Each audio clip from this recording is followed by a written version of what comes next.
อนนี้เรามาอยู่ที่แมคโดนัลด์กันแล้วแม่สั่งอาหารอยู่ตอนนี้เป็นเวลาตีสี่ตีห้าครึ่งเราจะไปชะอำกัน แต่ไม่รู้จะสนุกหรือเปล่านะก็เดี๋ยวลองไปดูแล้วกันนะครับ แต่อาจจะตัดเยอะนิดหน่อยเพราะว่ามีโอกาสถ่ายน้อยนะครับผมโอเคไป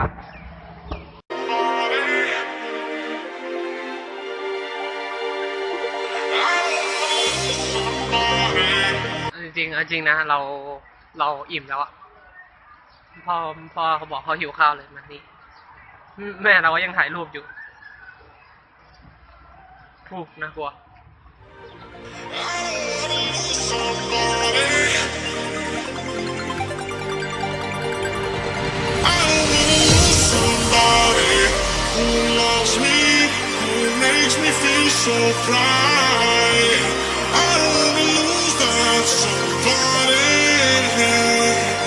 ตอนนี้เราเจอ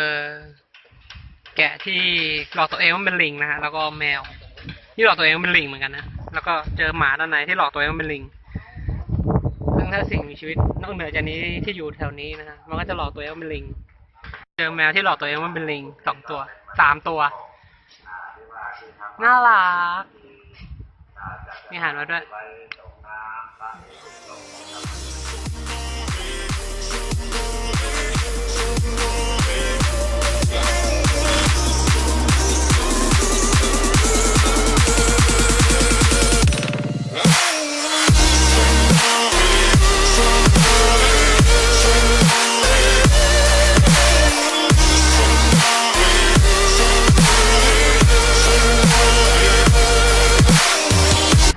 ตอนนี้เราก็อยู่ที่โรงแรมกันแล้วแต่ว่าผมอยากมันสวยมากก็เลยอยากจะมาทัวร์ให้น้องผมว่าตรงข้ามมันก็น่าอยู่ตรงข้ามมันก็น่าอยู่เวลาเราเลือกห้องพักเราสิ่งแรกที่เราเลือกคือห้องน้ำก่อนไปดูห้องน้ำกันว่าเป็นยังไงแต่ห้องสวยมาก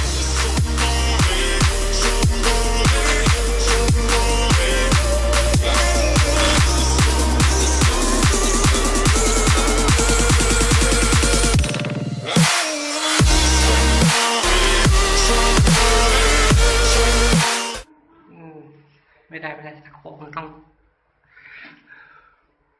เฮ้ยโอเคแล้วมีแต่ชูที่สุดเฮ้ยโอ้โหโอเคแล้ว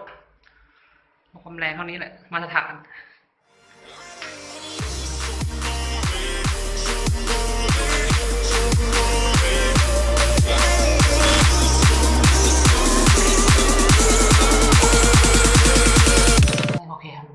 ต้องเข้ามาในห้องน้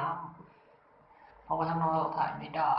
โอเคหลังจากนี้ก็ต้องพักผ่อนเนาะแล้วตอนเย็นก็ค่อยไปที่ตลาดกันน่าจะมีอะไรดีๆแหละแล้วก็เดินชายหาดกันเนาะ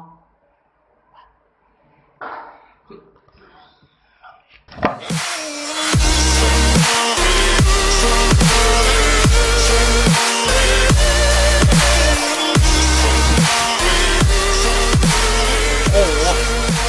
แต่คนอย่างเยอะลมแรงด้วยลมเข้ากล้องแน่นอน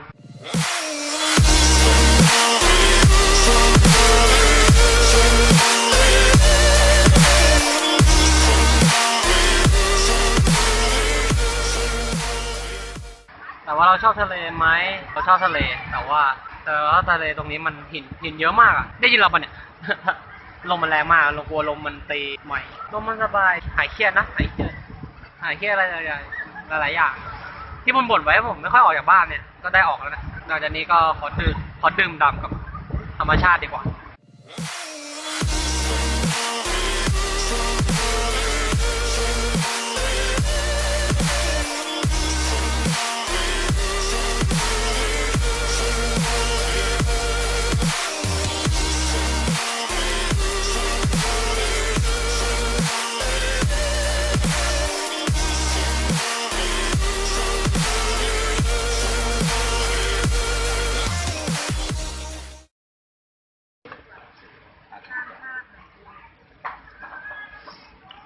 เห็นกุ้งไหมครับ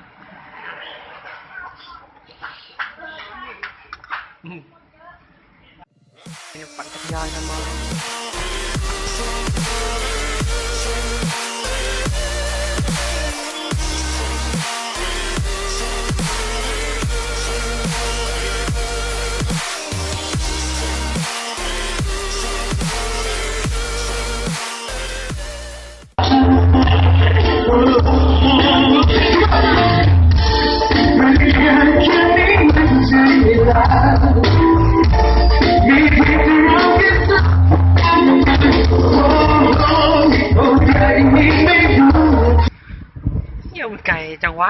โอ้ยโอ้ยโอ้ยโอ้ยโอ้ยโอ้ยอะไรทำตีน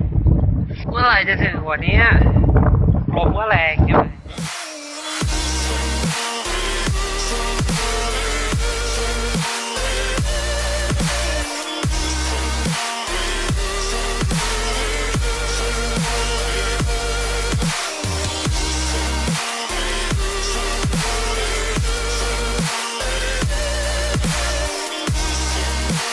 หลังจากนี้เราจะเล่นทะเลกัน จะไม่ถ่ายให้ดูเพราะว่าเดี๋ยวกล้องมันพังนะครับ โอเคนั้นไปก่อน